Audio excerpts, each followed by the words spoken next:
Dandadan just copied a legendary cartoon character, but everyone thinks it's awesome. That's because this new character, Vamola, is so clearly a reference to Starfire that it's less like stealing and more like paying respect. In fact, series creator Yukinobu Tatsu did such a good job of borrowing Starfire that he kind of made her better. But how do you do that? And what's the difference between stealing a character and borrowing them? In this video, I'm gonna explain each of the 3 steps every writer needs to follow in order to borrow a classic character, use them to write a very similar character, and do so in a way that fans of both characters will view as absolutely genius. And the first way to do this is something I already mentioned, making the characters so similar that it's obvious and therefore sincere. Now, in the interest of honesty, I don't get the feeling that Tatsu was actually borrowing Starfire when he made Vamola. They have a lot in common, but it's not like they're exactly the same. That being said, the things they do have in common are pretty hard to ignore. The first thing is how they both kiss the main character as soon as they're introduced. In Teen Titans, Starfire kisses Robin without warning so she can learn to speak his language. This shocks Robin and later serves as the foundation for what would slowly become the romantic relationship between him and Starfire. In Dandadan, Vamola kisses Okarun without warning. This time, it isn't to learn English, but it's to make him her husband, basically. And guess what everyone said when they saw this? Oh, so she's Starfire. And that is because this moment is so similar to Starfire's introduction that if you've seen Teen Titans, your brain immediately makes that association.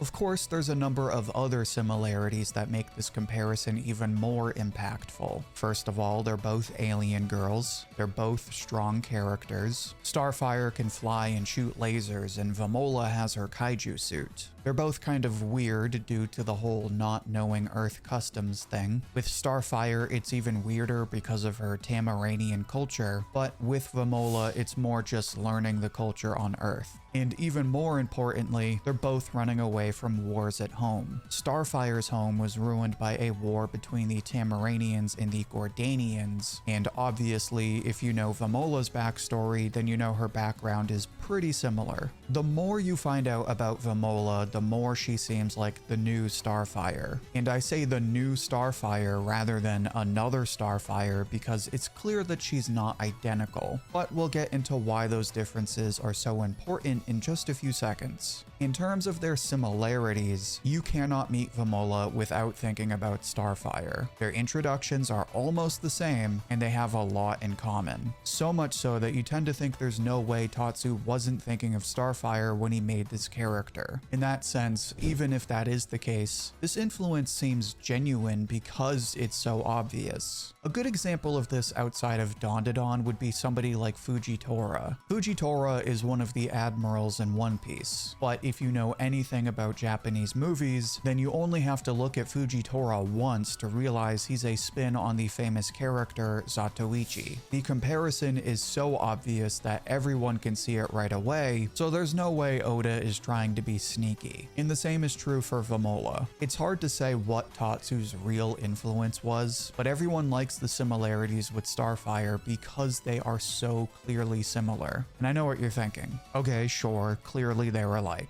But that's still copying. And copying is just another way of saying stealing. So how come everyone likes the fact that Tatsu copied Teen Titans and nobody is calling him out? Well, that's because it's not that obvious that Tatsu actually copied Starfire when he made Vamola. In fact, the reason it's hard to say whether he actually did is because the characters are just as different as they are similar. And that brings us to the second step every writer needs to follow if they're going to borrow a character: making meaningful changes to the original character. Simply put, the difference between borrowing and stealing characters is what you do once you've borrowed a character. If all you do is copy, then all your new character is ever going to be is a copy. But if you make meaningful changes so that the new character is uniquely different, then that's when people actually enjoy the new character. As an example, one character that is in a surprisingly similar situation is Soul Bad Guy from Guilty Gear. A lot of people claim that he's supposed to be a spin on Terry Bogard from the King of Fighters games. On the outside, they have similar similar appearances thanks to their long ponytails, leather jackets, and tight jeans. In-game, they also have a number of similar moves. At the same time, the characters have a number of different traits to the point where even if Soul was deliberately inspired by Terry, it's hard for fans to say for sure. In addition, there's a few reasons why Guilty Gear fans will tell you that Soul is really a different character and more than just a copy, and this is true for Vamola as well. If we go back to the kissing scene, it is true that everyone thinks of Starfire right away, but that's entirely imagined by fans. In reality, there are no explicit references to Starfire or the Teen Titans in this scene. Plus, Vamola doesn't even learn English when she kisses Okaroon, so it plays out in a completely different way. In Starfire's case, it was a brief moment of shock, but in Vamola's case, it serves as the introduction to Vamola's struggles, and it also starts the new arc in Okaroon and Momo's relationship. So even in the biggest example of Vamola acting like Starfire, the reality is that this example isn't that similar. But that's the beauty of it. Even though the two scenes really aren't that similar, there's enough in common that fans feel like they've seen this before, and that's the trick.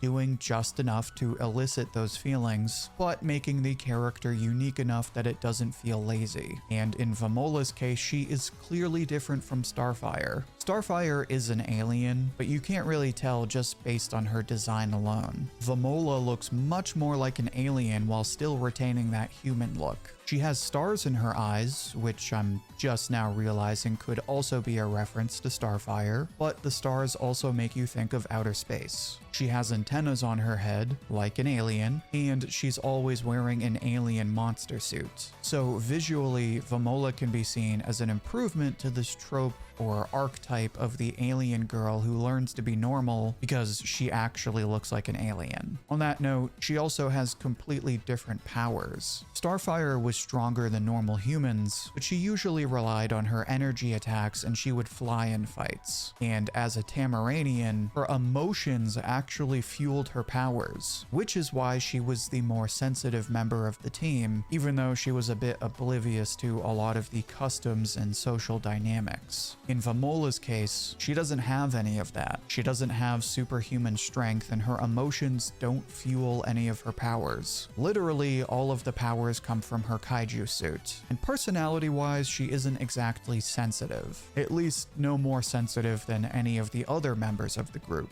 But just like Starfire, she cherishes her friends because she's an outsider and she has nowhere else to go. For both of these characters, their new friends are their home. So clearly, there's an art to borrowing characters. In the case of Vamola, she looks and feels like Starfire, but the reason we like this and don't feel like it's a cheap copy and paste is because there's plenty of differences between the two characters. And to that point, you might say that those differences don't really matter. In other words, even if Vamola has some differences, she's basically the same character as Starfire because they're both the weird alien girl. First of all, that's only true if you reduce the characters to their least interesting roles. In reality, each character is so much more than that. But the second point I'd like to make is that even if that's true and they're both the weird alien girls, that doesn't mean that they affect their respective stories in the same way. And that brings us to the last step every writer needs to follow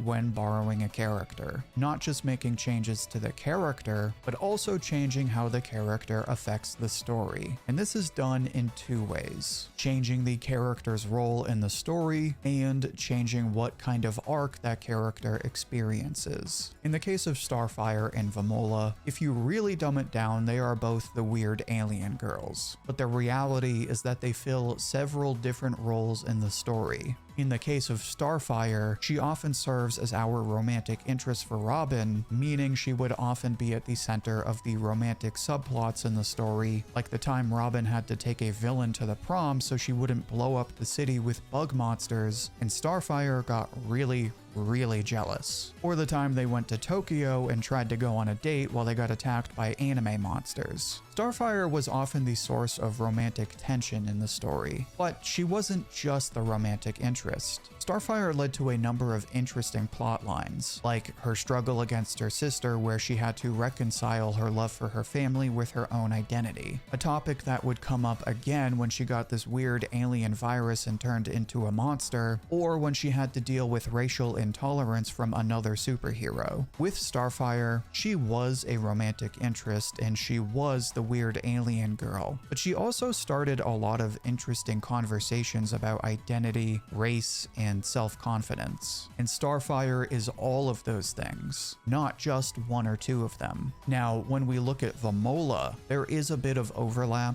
but she's fundamentally a different character. She kisses Okarun, but unlike Starfire, where this leads to romantic tension that slowly builds over time, all of the romantic tension peaks in this one moment and pretty much goes away right after that, to the point where there's almost zero romantic chemistry between Okarun and Vamola in the current story. So that's one big difference between her and Starfire, since Vamola doesn't contribute to the romantic plot lines in the story. She's also different because she doesn't struggle with these issues of race or self-confidence. It's weird to say, but Vamola looks more like an alien, and yet she feels more human than Starfire. And that's because she quickly picks up all of the customs and social norms from her friends, and by the end of her first big arc, Vamola feels like another one of the kids. So you don't see her going through these character arcs where she feels like an outsider, or where she has to put up with hateful comments. In place of that, she plays the role of the team's sister, and you see this in a number of ways. She often hangs out with Gigi and copies all of his weird jokes. She likes to spend time with Momo, and even wears the same clothes. She isn't a team leader like Ira, but she often stands up for and defends the other members of the group. It's still early since she hasn't been in the story for as long, and she was practically gone for an entire arc after we meet her, but her role in the story has very much been everyone's sister. So whereas Starfire was the friend who struggled to feel like she belonged, Vamola is the close friend that feels like another one of the kids. This isn't to say she's a completely different character. In fact, her backstory is pretty similar to Starfire's, since they both had to deal with their homes being destroyed over war, and that's a big influence in their broader character arcs. But as we can see, there's plenty of differences as well, and that is the key to borrowing classic characters. If you just take what everyone liked about the first character, but you don't add anything new, then that's just stealing. If you take that original character and slap a new coat of paint on and call it something different, then you're no better than corporate America. But if you take a character that everyone loves and make meaningful changes to adapt them for new audiences, then those new fans, as well as the old fans, will probably love both characters. And that is why everyone loves Vamola.